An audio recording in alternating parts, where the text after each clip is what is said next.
Auzubillahiminash-shaytanir-rajim. Bismillahir-rahmanir-rahim. Assalamu alaikum wa rahmatullahi wa barakatuh. Dear students, today we are going to study terminal velocity, okay, which is an examination question. I am Dr. Mateen, Department of Physics, Islamia College, Peshawar. Terminal velocity का क्या मतलब है? तो look at the definition. देखिए, terminal velocity means the maximum and constant velocity to which first a body attains and then maintains when passing through a fluid या a resistive medium is called terminal velocity. यानी terminal velocity के की दो properties हैं. Number one, it is maximum. Number two, it is constant. Constant का मतलब है uniform. We say the maximum and constant velocity to which first a body attains. Attain La first का मतलब है हासिल करना, and then maintains. Maintains का मतलब है बरकरार रखना, constant रखना, same रखना, uniform रखना. When passing through a resistive medium या fluid is called terminal velocity. याद रखिए, terminal लफ्ज़ का मतलब है velocity at which acceleration terminates. Velocity at which acceleration terminates. Terminates का मतलब है at which acceleration becomes equal to 0. यानी the velocity at which acceleration vanishes, acceleration terminates is called terminal velocity. ठीक है? तो देखिए, we are going to consider a resistive medium, a resistive fluid यानी viscous fluid, और उसमें हम किसी बॉडी को इस तरह डालते हैं. And for simplicity we are going to take a spherical body. For example, हमारे पास अगर ये एक spherical body है, ठीक है, let us suppose this is a spherical body. अगर ये बॉडी यहाँ पर at rest है, तो at rest का मतलब है initial velocity is equal to 0. ठीक है, और इस spherical body का जो रेडियस है this is r.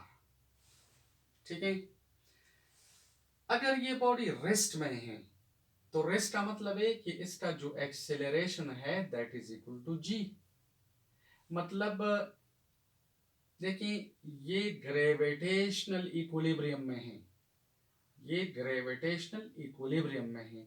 The net force on this body is equal to 0. Therefore we say कि a is equal to g. अब अगर ये बॉडी आहिस्ता आहिस्ता नीचे आ रही है, देखिए अगर ये बॉडी सपोज नीचे आ रही है तो आपको पता है इसकी वेलोसिटी आहिस्ता आहिस्ता बढ़ जाती है. फॉर एग्जांपल सपोज यहाँ पर इसकी जो वेलोसिटी है दिस इज 10 मीटर पर सेकंड. यहाँ पर इसकी वेलोसिटी है सपोज दिस इज 15 मीटर पर सेकंड. और आप देखें यहाँ पर फिर इसकी जो वेलोसिटी है this is for example 20 metre पर second.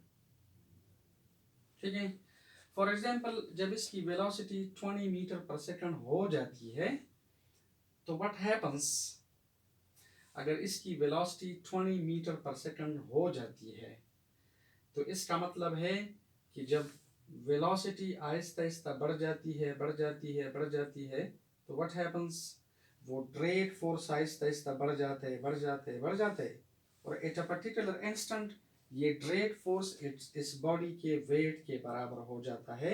And therefore the net force on the body is equal to 0 और एक्सेलरेशन टर्मिनेट करता है. यानी यहाँ पर व्हेन वेलोसिटी इज 10 मीटर पर second a is not equal to 0. आप देखें यहाँ पर a is not equal to 0, यहाँ पर a is not equal to 0. ठीक है, सॉरी यहाँ पर a इज इक्वल टू 0. तो a इज इक्वल टू 0 का मतलब है the net force on the body will be 0, and when the net force is 0 there is no acceleration. तो no acceleration का मतलब है वेलोसिटी इज कांस्टेंट। देखिए हमने लास्ट टाइम पढ़ा था कि ड्रेग फोर्स बराबर है 6 pi eta r v. According to this equation अगर वेलोसिटी आहिस्ता आहिस्ता बढ़ जाती है, देखिए वेलोसिटी अगर बॉडी नीचे आ रही है तो वेलोसिटी बढ़ जाती है बढ़ जाती है बढ़ जाती है, तो ड्रेग फोर्स भी बढ़ जाता है। देखिए ड्रेग फोर्स अगर बढ़ जाता है बढ़ जाता है बढ़ जाता है तो एट अ पर्टिकुलर इंस्टेंट ये ड्रेग फोर्स इस बॉडी के ठीक है वेट को बैलेंस करता है, यानी वेट के बराबर हो जाता है। जब ड्रेग फोर्स मसलन ये बॉडी है and let us suppose the weight of the body is acting downward and the drag force is acting upward. When this drag force is balanced by the weight of the body, so the net force on this body is equal to 0. Therefore acceleration terminates. Terminate का मतलब है acceleration vanishes. Acceleration becomes equal to 0 और जब acceleration 0 हो जाता है तो we say the body is moving with the object is moving with a uniform velocity. This maximum and uniform velocity is called terminal velocity. ठीक है, ये body अगर नीचे आ रही है तो इसकी वेलोसिटी आहिस्ता आहिस्ता बढ़ जाती है। जब वेलोसिटी बढ़ जाती है तो देखो drag force according to this equation drag force बढ़ जाता है। ठीक है, जब ड्रैग फोर्स बढ़ जाता है बढ़ जाता है बढ़ जाता है तो एट अ पर्टिकुलर इंस्टेंट ये ड्रैग फोर्स बॉडी के वेट को बैलेंस करता है।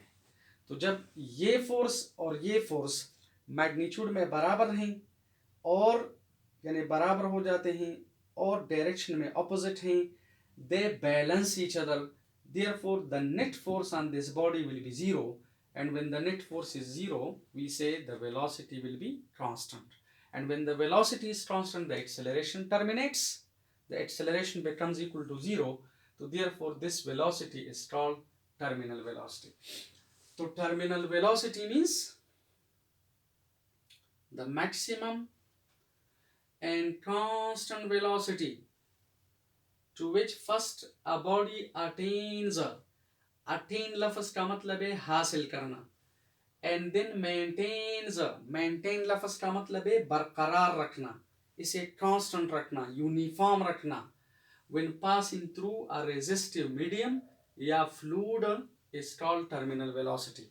The maximum and constant velocity to which first a body attains and then maintains when passing through a fluid is called terminal velocity.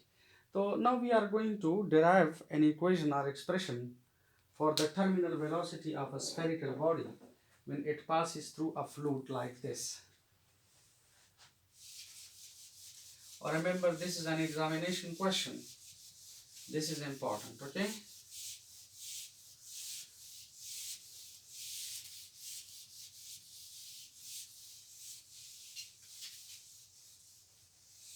This is important.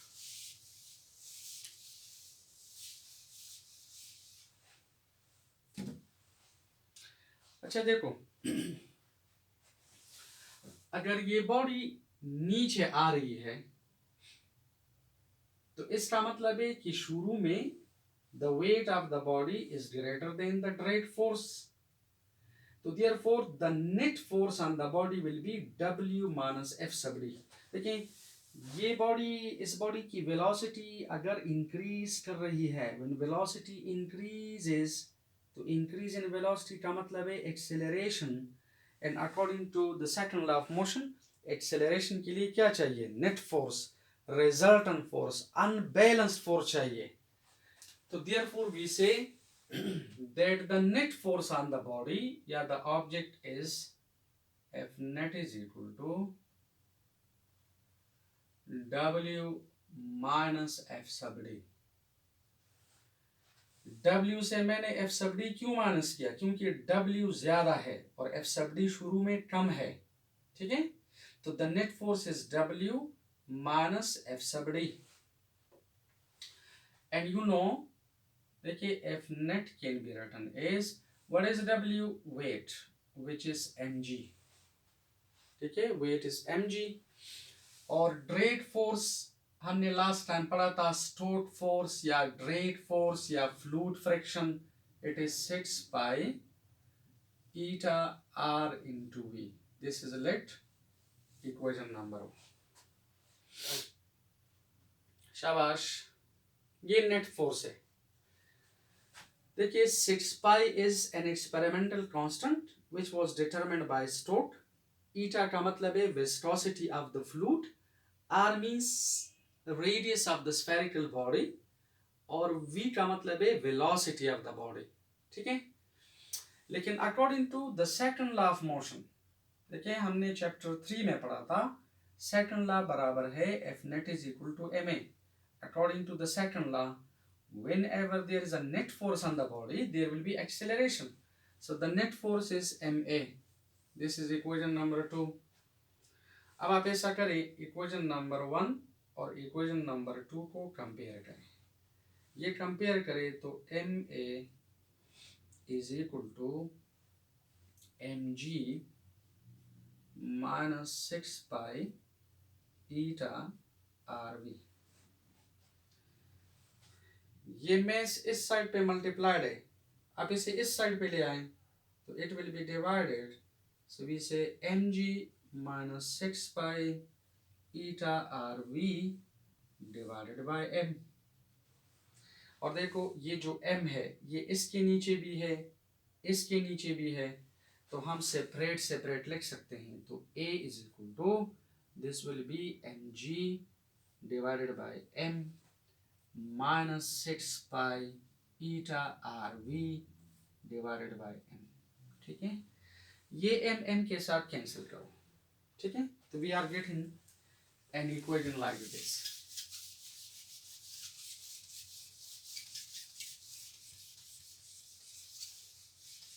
देखिए we are getting a is equal to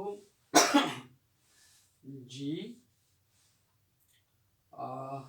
minus 6 pi eta rv divided by n.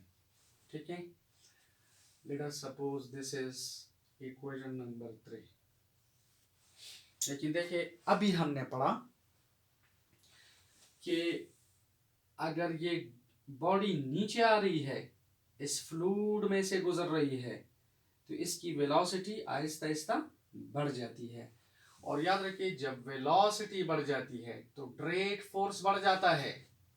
देखिए अगर body की velocity बढ़ जाती है तो drag force भी बढ़ जाता है.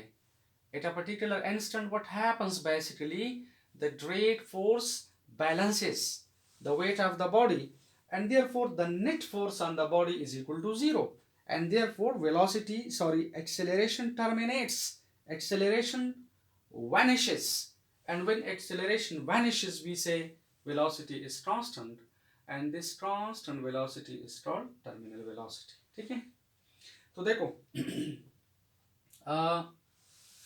जब ड्रैग फोर्स वेट को बैलेंस करता है तो इसका मतलब है W minus F sub D is equal to 0. ठीक है, या you can say like this कि when W becomes equal to the weight of the body,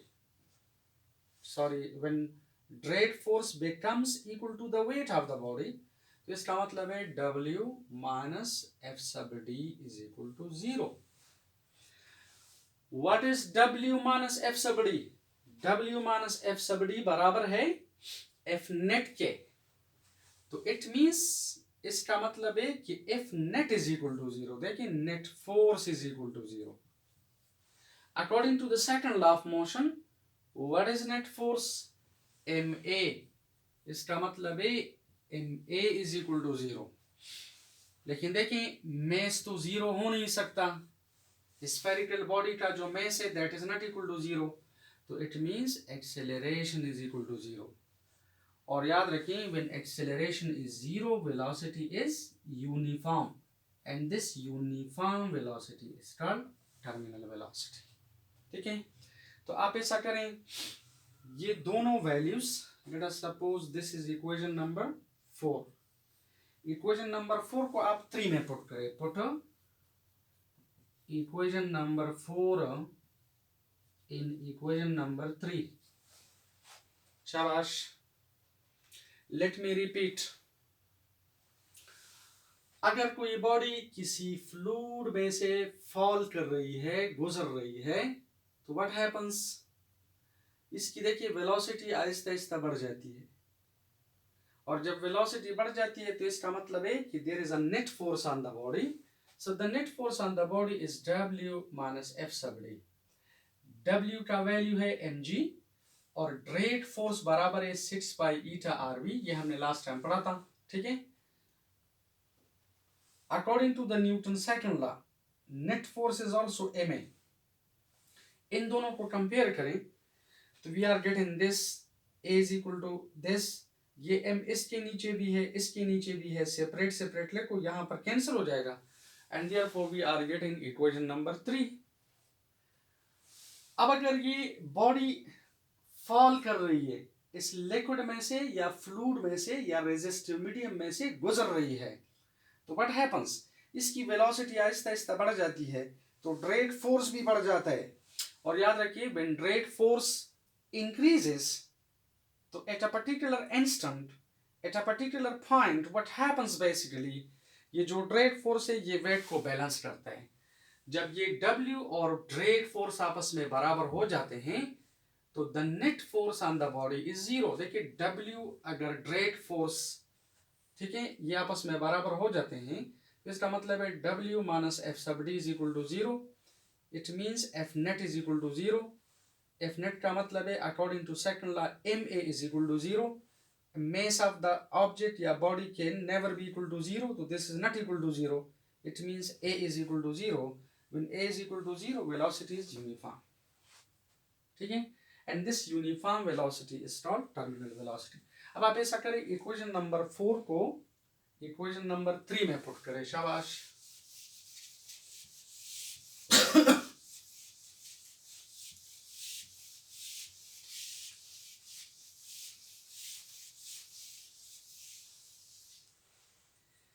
ये आप उधर पुट करें तो देखो a की जगह लिखो, देखिए a की जगह लिखो 0,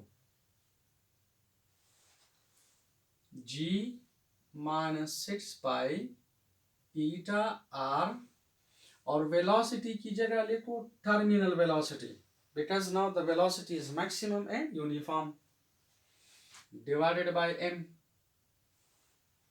ठीक है.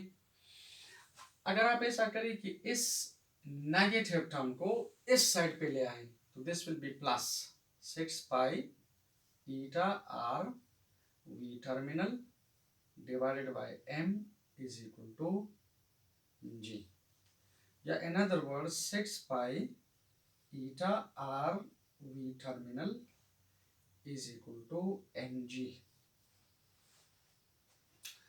और अगर आप टर्मिनल वेलोसिटी कैलकुलेट करें तो टर्मिनल वेलोसिटी बराबर है mass multiplied by g divide by 6 pi eta into r. This is the equation for the terminal velocity of a body, लेकिन in terms of mass. ठीक है. This is the equation for the terminal velocity of the body in terms of mass.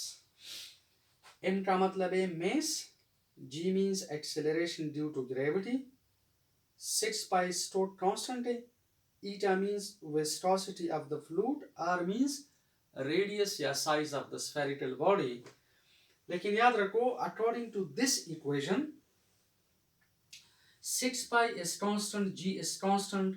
अगर आप R को ना छेड़ें suppose, ठीक है, और ईटा को भी कांस्टेंट रखें, तो याद रखिए terminal velocity is directly proportional to the mass of the body. ठीक है. इसका मतलब है कि terminal velocity is directly proportional to the mass of the body. अगर बॉडी का मास ज्यादा है, ठीक है, अगर बॉडी का मास ज्यादा है तो टर्मिनल वेलोसिटी ज्यादा. मेस टर्म तो टर्मिनल वेलोसिटी टर्म। देखो ये इस तरह क्यों हो जाता है, देखिए टर्मिनल वेलोसिटी का मतलब है कि जब W और F सब D आपस में बराबर हो जाते हैं, ठीक है, तो W बराबर है mg और ये ड्रैग फोर्स बराबर है 6 पाई ईटा आर वी। गौर से देखो, देखिए किसी बॉडी का मेस जितना ज्यादा होगा तो इसको बैलेंस करने के लिए ज्यादा ड्रैग फोर्स की जरूरत है, और ज्यादा ड्रैग फोर्स का मतलब है कि टर्मिनल वेलोसिटी ज्यादा। मसलन आप किसी तरीके से आर को कांस्टेंट रखें, ईटा को कांस्टेंट रखें, 6 पाई तो वैसे भी कांस्टेंट है, तो देखिए ज्यादा मेस का मतलब है ज्यादा वेट। ज्यादा वेट को बैलेंस करने के लिए ज्यादा ड्रैग फोर्स इज रिक्वायर्ड, और ज्यादा ड्रैग फोर्स के लिए अकॉर्डिंग टू दिस इक्वेशन ज्यादा टर्मिनल वेलोसिटी इज नीडेड। तो याद रखिए किसी बॉडी का मेस जितना ज्यादा होगा टर्मिनल वेलोसिटी ज्यादा। देखिए कभी कभार एक एमसीक्यू आ जाता है, अब मैं स्टेटमेंट तो नहीं लिख सकता क्योंकि फिर ये लेंथी हो जाएगा, लेकिन आप लोग गौर से सुने। For example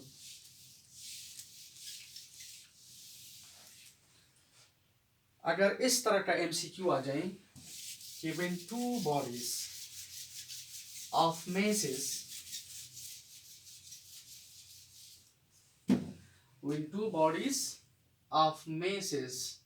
m1 is equal to 5 kg, m2 is equal to suppose 10 kg are allowed to fall in the same fluid, ठीक है, या इस तरह का लेके कि when two bodies of masses 5 kg and 10 kg of the same size, ये possible है, अगर मटेरियल मुख्तलिफ है तो ये पॉसिबल है। when two bodies of masses 5 kg and 10 kg of the same sizes are allowed to fall in the same fluid, same fluid का मतलब है viscosity is constant, तो देखिए टर्मिनल वेलोसिटी किसकी ज्यादा होगी।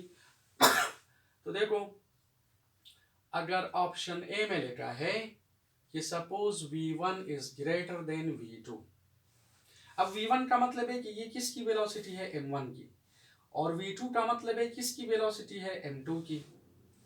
ऑप्शन बी में लिखा है सपोज कि V2 is greater than V1, ठीक है, और सी में अगर लिखा है कि V1 is equal to V2, और अगर डी में लिखा है कि V1 is greater equal to V2, तो याद रखिए सही ऑप्शन कौन सा है, बी, क्योंकि V2 का मतलब है terminal velocity of the body of 10 kg यानी दैट इज m2, तो देखिए m2 चूंकि m1 से ज्यादा है तो m2 की जो टर्मिनल वेलोसिटी है वो m1 से ज्यादा होगी। तो याद रखिए एक एमसीक्यू आप लोगों ने सीख ली, वो ये है कि जिस बॉडी का मेस ज्यादा होगा टर्मिनल वेलोसिटी ज्यादा, मेस कम तो टर्मिनल वेलोसिटी कम। लेकिन रिमेंबर ये तब पॉसिबल है अगर आप किसी तरीके से आर को कांस्टेंट रखें, बॉडी के रेडियस को कांस्टेंट रखें, ठीक है, और ये डिफरेंट मटेरियल्स के लिए पॉसिबल है। मटेरियल अगर सेम है तो फिर जब मेस बढ़ जाते हैं तो आर भी बढ़ जाते हैं। तो देखिए ये मेस, आप लोग गौर से देखिए, ये मेस इस आर को डिस्टर्ब कर रहा है। फॉर द सेम मटेरियल अगर आप मेस बढ़ा रहे हैं तो उसका रेडियस भी बढ़ जाता है। तो इसका मतलब है कि we are going to eliminate this mass from hair.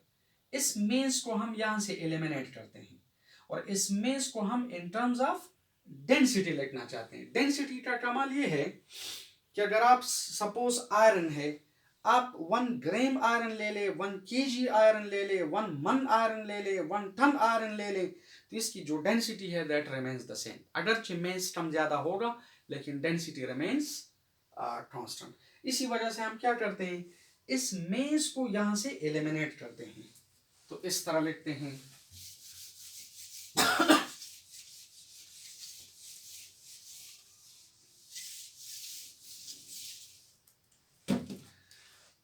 ये मैस यहां से एलिमिनेट कर रहे हैं। लोकेट कैसे एलिमिनेट कर रहे हैं? लोकेट ए, हमें पता है कि डेंसिटी बराबर है, रो का मतलब है डेंसिटी, ठीक है। This is a Greek alphabet.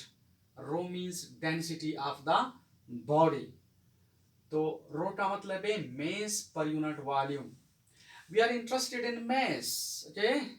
So mass is equal to rho into V. This is equation number 6. और ये बॉडी हमने क्या ली थी? Spherical body.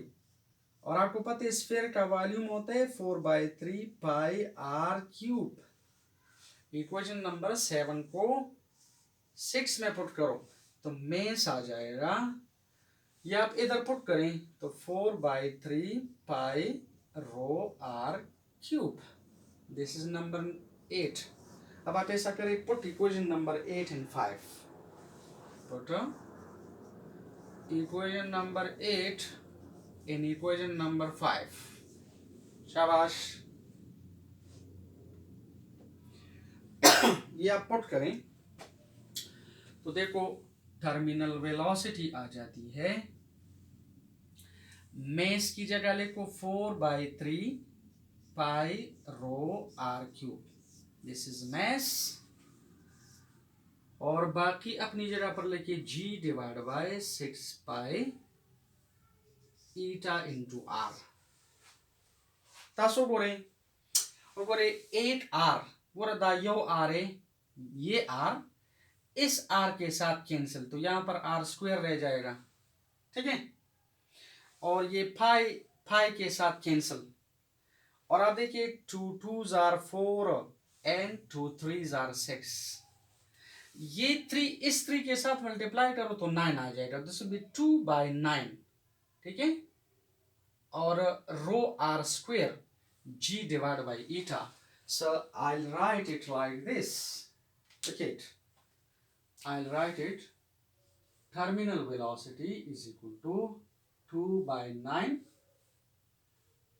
g rho r squared divided by eta. This is the equation for the terminal velocity of the body, okay. This is the equation for the terminal velocity of the body in terms of density, okay. And this is a very excellent equation. This is a very good equation because it gives us a lot of information. देखिए इधर देखो 2/9 constant है, g constant है, clear. अगर आप ऐसा करें कि किसी तरीके से r को कांस्टेंट रखिए, ईटा कांस्टेंट है, तो देखिए number 1 we can say terminal velocity is directly proportional to the density of the body. This is MCQ number 2। Terminal velocity is directly proportional to the density of the body. अब किस तरह वो मैं बता रहा हूं, लेकिन look it, this is the terminal velocity in terms of mass. ये मेस हम यहां से क्यों एलिमिनेट करते हैं? क्योंकि मेस जो है ये m इट डिस्टर्ब्स r या r डिस्टर्ब्स मेस, तो हम क्या करते हैं, इस मेस को यहां से एलिमिनेट करते हैं। तो डेंसिटी बराबर है मेस पर यूनिट वॉल्यूम, ठीक है। Mass is equal to rho into v। For a spherical body volume is 4/3 pi r cube. ये वैल्यू आप इधर पुट करें, we are getting this mass. Now put equation number 8 and 5 here, so we are getting the terminal velocity of the body in terms of density. अच्छा, now look at the MCQs.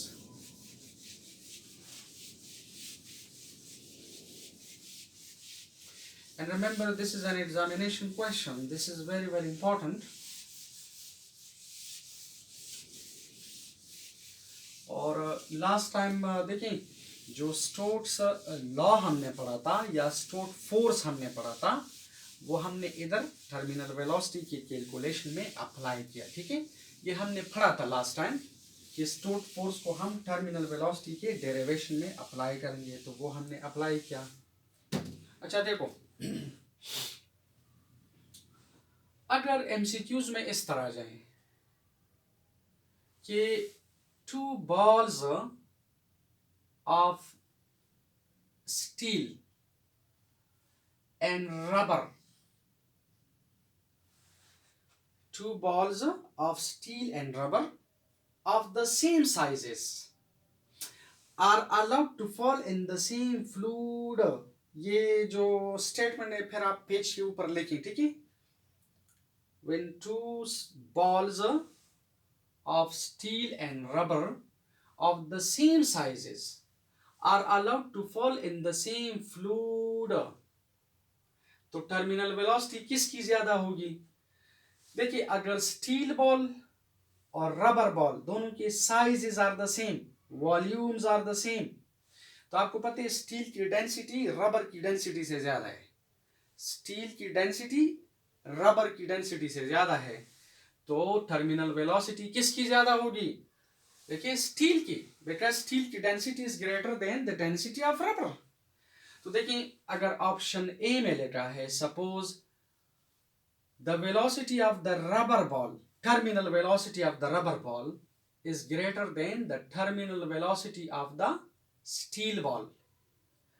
अगर इस तरह लेके कि terminal velocity of the rubber ball is equal to terminal velocity of the steel ball, और अगर सी में लेके कि terminal velocity of the steel ball is greater than terminal velocity of the rubber ball, ठीक है।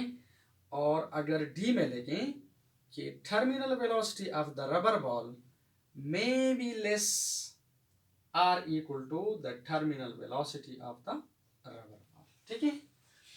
तो इट्स वेरी इजी। डेंसिटी किसकी ज्यादा है? डेंसिटी स्टील की ज्यादा है, तो स्टील की डेंसिटी अगर ज्यादा है तो टर्मिनल वेलोसिटी किसकी ज्यादा होगी? स्टील बॉल की। सो सही ऑप्शन है C, the terminal velocity of the steel ball will be greater than the terminal velocity of the rubber ball. Okay? Now look at, अगर यहाँ पर सपोज लिखा है कि ये है आयरन बॉल और ये है वुड बॉल, ठीक है। तो सिमिलरली एमसीक्यूज हैं, ये आयरन बॉल है, ये वुड बॉल है, they have got the same sizes and they are allowed to fall in the same fluid, तो टर्मिनल वेलोसिटी किसकी ज्यादा होगी? देखिए, अगर दोनों के साइजेस सेम हैं तो आपको पता है आयरन की डेंसिटी वुड की डेंसिटी से ज्यादा है, ठीक है। तो फिर किसकी टर्मिनल वेलोसिटी ज्यादा होगी? फिर इसी तरह आप लोग ये ऑप्शंस लिखे, मैं सिर्फ सही लिख रहा हूं कि सही ऑप्शन क्या होगा कि द टर्मिनल